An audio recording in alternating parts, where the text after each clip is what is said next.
Halo tuh semua, nama aku Daniel dan di video kali ini aku akan membahas tentang kenapa sih aku belakangan ini banyak berinvestasi di Bitcoin dan aku menjadi salah satu seorang Satoshi Stacker ya teman. Nah di sini maksudnya Satoshi Stacker itu apa? Maksudnya adalah aku adalah seorang yang selalu membeli Satoshi dan mengumpulkan Satoshi nge-stack sebanyak mungkin Satoshi ya teman, atau membeli sebanyak mungkin Bitcoin. Nah kalau misalnya boleh jujur, sebenarnya aku di awalnya itu agak skeptis terhadap Bitcoin ya teman. Aku nggak langsung dari awal tuh langsung percaya 100% sama Bitcoin. Bahkan kalau misalnya teman-teman lihat video lamaku, videoku beberapa tahun lalu, aku biasa menaruh posisiku sangat kecil di Bitcoin. Mungkin exposure-nya hanya sekitar 1% dari portofolio, 2% dari portofolio. Bahkan kalau misalnya kamu nonton videoku yang lama, aku rekomendasi maksimal 5% mentok di cryptocurrency ya, men. Namun nyatanya pada saat ini, aku memiliki porto yang cukup lebih signifikan di cryptocurrency, terutama di Bitcoin. Nah, jadi Bitcoin itu awalnya aku kurang suka ya, men. Tapi semakin aku pelajari, semakin aku mengerti itu apa, semakin aku banyak membaca buku dan memperdalam ilmuku mengenai Bitcoin, aku mulai masuk ke spiral loophole dan aku udah mulai sadar bahwa sebenarnya Bitcoin itu merupakan salah satu aset yang superior. Dan di masa depan, ini berpotensi untuk harganya bisa menjadi sangat tinggi, ya, men. Karena kenapa? Ini adalah beberapa alasan aku menjadi seorang Satoshi Stacker. Yang pertama adalah Bitcoin memiliki fixed supply dan scarcity yang sangat tinggi. Nah, di sini Bitcoin menjadi sangat langka karena kenapa? Karena supply-nya itu yang udah fix. Berbeda dengan komoditas lain yang supply-nya bisa bertambah dari waktu ke waktu. Bitcoin ini supply-nya udah fix ya, men. Dan inilah yang menjadi faktor utama kenapa Bitcoin itu bisa menjadi aset yang sangat langka. Kemudian di sini poin kedua adalah stock to flow-nya yang sangat baik, di mana dia angka inflasinya itu sangat kecil. Pertambahan Bitcoin dari waktu ke waktu itu akan semakin sedikit dengan adanya event halving ya, men. Beberapa saat yang lalu mungkin kelangkaannya atau stock to flow-nya mirip-mirip dengan gold, tapi saat ini Bitcoin dan di masa depan itu stock to flow-nya bisa lebih bagus lagi dari gold. Kemudian dari segi keamanan, menurut aku pribadi tingkat keamanan Bitcoin ini sangat tinggi dan susah banget untuk diretas ya, men. Butuh banyak banget energi yang diperlukan untuk bisa ngehack Bitcoin. Bahkan kalau misalnya digabungin komputer-komputer dari perusahaan teknologi terbesar dunia aja mungkin masih belum bisa punya power yang cukup untuk ngehack Bitcoin ya, men. Nah, kemudian di sini risk to reward ratio yang sangat menarik karena harga bisa menjadi sangat mahal di masa depan. Ini yang tadi aku sebutkan. Kemudian poin berikutnya, Bitcoin merupakan komoditas yang mirip dengan gold, namun memiliki banyak keunggulan dibandingkan gold. Sebenarnya di video sebelumnya aku udah pernah bahas perbandingan antara gold dengan Bitcoin, tapi nanti di video kedepannya aku akan membahas tentang kenapa Bitcoin itu lebih superior ketimbang gold. Aku nanti akan menjabarkan beberapa alasannya, men. Tapi kalau misalnya kita lihat dari segi sifatnya, sebenarnya bisa dibilang Bitcoin itu sebagai gold 2.0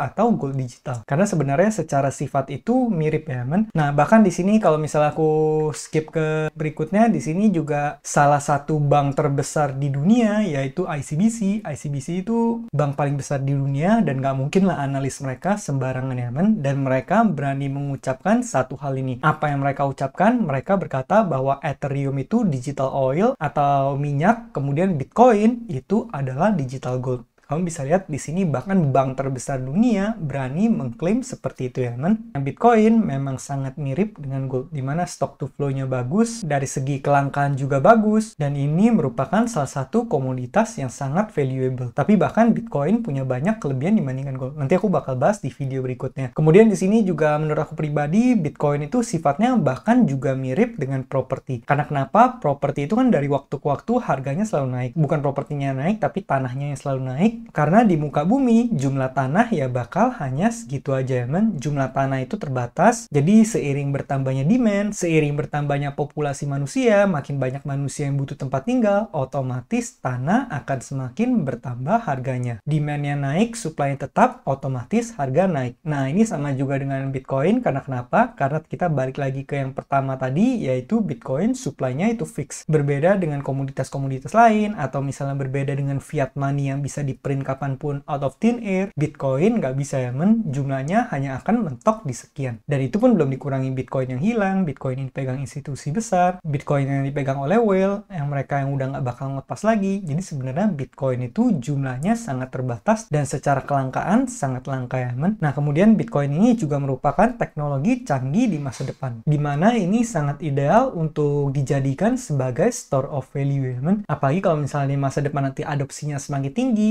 bisa aja Bitcoin bahkan digunakan sebagai medium of exchange juga. Nah, kemudian ini ada video sedikit intermezzo aja. Ada orang dulu membeli emas itu harganya 6,7 juta. Pas dijual lagi, itu nilainya udah menjadi 52 juta. Kamu bisa lihat videonya di sini. Ini ya Kak dia belinya ibu ini 6.790.000, kita ambil barangnya jadi 52.290.000. Untungnya 45.500.000 ya Bu. Kasih ya Bu. Makan dulu Bu. Oke. Gintar Bu. Gintar Bu. Mantap gintar Bu. Nah, di sini kenapa bisa terjadi seperti itu? Ini karena emas juga merupakan salah satu medium yang baik sebagai store of value, teman. Dimana sebenarnya emas itu secara nilai itu dia bukannya nilainya bertambah, tapi dia lebih ke arah penjaga nilai. Tapi kenapa nilainya bisa dari 6 juta menjadi 52 juta? Jawabannya adalah karena value money atau value uang itu, government fiat itu semakin berkurang. Karena uang itu semakin lama selalu diprint terus, terjadi yang namanya inflasi, nilainya berkurang, makanya emas yang dulu harganya 6,7 juta itu sekarang udah menjadi 52 juta rupiah, kan? Nah, dan Bitcoin ini udah digadang-gadang menjadi Gold 2.0 atau versi gold yang lebih canggih, gold masa depan. Itulah kenapa aku cukup yakin dengan tesisku dan aku akan tetap menjadi seorang Satoshi stacker di mana aku akan selalu nge-stack Satoshi gue, kan? Nah, berikutnya di sini aku akan membahas Bitcoin itu adalah inovasi dan evolusi terhadap uang. Bitcoin ini sebenarnya bisa dibilang sebagai sebuah inovasi dan masa depan dari uang, ya teman. Kalau misal kita lihat dalam sejarah kehidupan manusia itu selalu ada yang namanya inovasi dari waktu ke waktu. Nih kamu bisa lihat di zaman dulu sebelum ditemukannya lampu, orang menerangi ruangan pakai apa? Orang hanya menggunakan lilin. Kemudian ditemukan yang namanya lampu, orang pun mulai menggunakan lampu. Kemudian di awal sebelum ada mobil, orang menggunakan transportasi pakai apa? Orang mungkin ada yang masih naik unta, ada yang masih naik kuda. Kemudian dari waktu ke waktu, automobil mulai ditemukan. Mungkin di awal nggak gitu banyak yang pakai, tapi semakin lama adopsinya semakin besar. Dan sekarang apa yang terjadi? Sekarang nggak ada orang yang naik kuda. Semua orang udah menggunakan mobil. Yang melihara kuda mungkin hanya orang-orang kaya yang meliharanya hanya untuk kesenangan. Berikutnya, contoh inovasi lagi. Zaman dulu orang selalu menggunakan surat. Suratnya masih menggunakan fisik, di mana kamu harus nulis suratnya, kamu harus masukin ke amplop, kamu harus menggunakan perangko, harus kirim ke kantor pos, nanti kantor pos sampaikan ke kantor pos lain, baru suratnya bisa sampai. Dan pesan kamu bisa sampai ke orang tersebut bisa dalam beberapa hari. Sekarang apa yang terjadi? Sekarang mengirim pesan udah semudah, tinggal kamu menggunakan Yahoo Mail, Google Mail, menggunakan email apapun itu, kamu tinggal klik send, orang di luar sana, bahkan di posisi di negara lain pun bisa sekali klik langsung lihat pesan apa yang pengen kamu sampaikan. Orang udah menggunakan electronic mail atau email, ya kan? Begitu juga inovasi lainnya adalah zaman dulu orang menggunakan pager. Mungkin generasi yang di atas aku mungkin yang masih menggunakan pager, tapi di generasi aku nggak menggunakan pager. Atau bahkan kalau misal kita bilang mungkin zaman dulu orang menggunakan teleponnya yang masih yang jadul banget, yang angkanya masih diputer-puter terus lama banget. Nah, sekarang semuanya udah berevolusi menjadi iPhone, udah berevolusi menjadi Android, atau menjadi smartphone apapun itu yang super canggih. Kamu bisa melakukan banyak banget hal dengan hanya HP tersebut.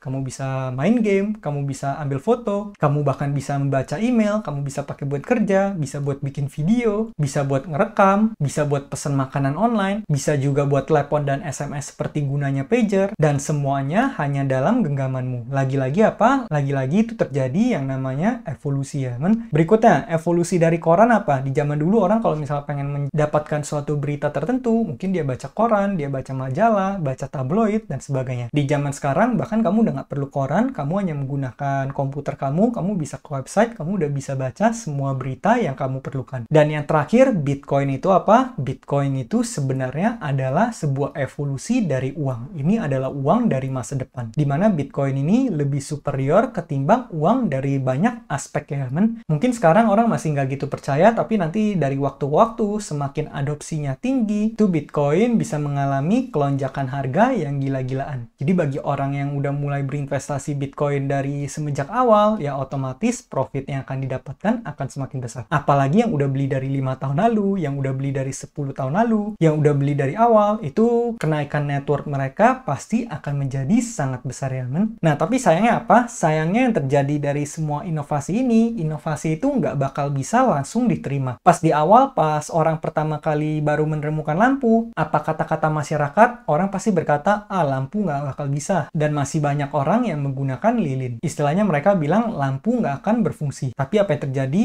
Yang terjadi adalah inovasi tersebut berhasil dan sekarang semua orang pakai lampu. Begitu juga pas orang pertama kali dari kuda terus tiba-tiba menggunakan mobil. Semua orang berkata, mobil nggak mungkin bisa. Pasti kuda akan digunakan terus. Apa yang terjadi? Yang terjadi adalah di zaman sekarang semua kuda udah digantikan dengan mobil. Jadi yang namanya inovasi dan evolusi itu pasti nggak bakal diterima di awalnya, sampai nanti suatu saat bisa diadopsi oleh masyarakat luas. Begitu pula konteksnya dengan sekarang Bitcoin. Banyak banget orang yang skeptis, nggak mungkin lah uang bisa digantikan sama Bitcoin. Tapi kalau menurut aku pribadi, di masa depan semuanya pasti bakal mengarah ke sana ya, Yang namanya inovasi itu pasti nggak bakal disukai. Ini juga contoh lainnya. Nih, oil company don't like Tesla. Karena kenapa? Karena dengan ada Tesla yang mobil jadi nggak membutuhkan oil lagi. Kemudian cinemas don't like Netflix. Karena kenapa? Karena sekarang orang nonton movie bisa semudah dari Netflix ya, Udah nggak perlu ke teater, nggak perlu ke sinema, nggak perlu ke bioskop. Kemudian bookstore don't like Amazon. Karena kenapa? Amazon kan dulu utamanya menjual buku. Dengan adanya Amazon itu, orang jadi membeli buku dengan sangat mudah, orang jadi nggak mampir lagi ke bookstore. Kemudian hotel don't like Airbnb. Karena kenapa? Dengan ada Airbnb, orang sekarang bisa dengan mudah menyewa suatu kamar tanpa perlu menyewa hotel ya,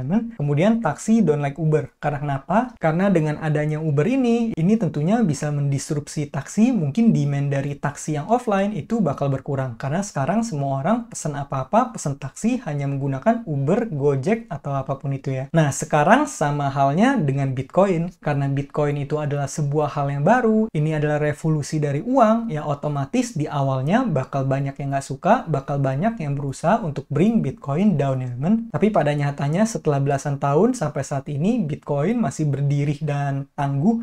Bahkan harganya udah melonjak jauh banget. Maka dari itu di sini statementnya adalah yang namanya inovasi itu pasti selalu tidak disukai, apalagi pada masa di awal. Tapi kalau misalnya nanti suatu saat Bitcoin ini udah adopsinya semakin tinggi, orang-orang semua udah mulai menggunakan, apa-apa udah mulai pakai Bitcoin, pembayaran menggunakan Bitcoin. Nah, bagi kamu-kamu yang dari awal udah nge-stack banyak, bagi kamu yang udah menjadi seorang Satoshi staker sedini mungkin, kamu akan sangat diuntungkan ya, Itulah kenapa untuk saat ini aku nge-stack lumayan banyak Bitcoin. Dan dalam beberapa saat ke depan, setiap kali aku menerima penghasilan, aku akan selalu nambah terus posisiku di Bitcoin. Selama harganya belum naik secara lonjak jauh ya, Nah, buat teman-teman yang pengen tahu gimana update portofolioku, pastikan kamu subscribe dulu di channel ini supaya kamu nggak ketinggalan video soal updateku di video-video berikutnya. Kemudian bagi teman-teman yang pengen tahu cara membeli Bitcoin, kamu juga boleh cek videoku yang lain karena aku udah bahas berbagai macam platform yang bisa kita gunakan untuk membeli Bitcoin ya, Nah, mungkin sekian aja videoku pada kali ini. Semoga video ini bermanfaat dan akhir kata jangan lupa untuk selalu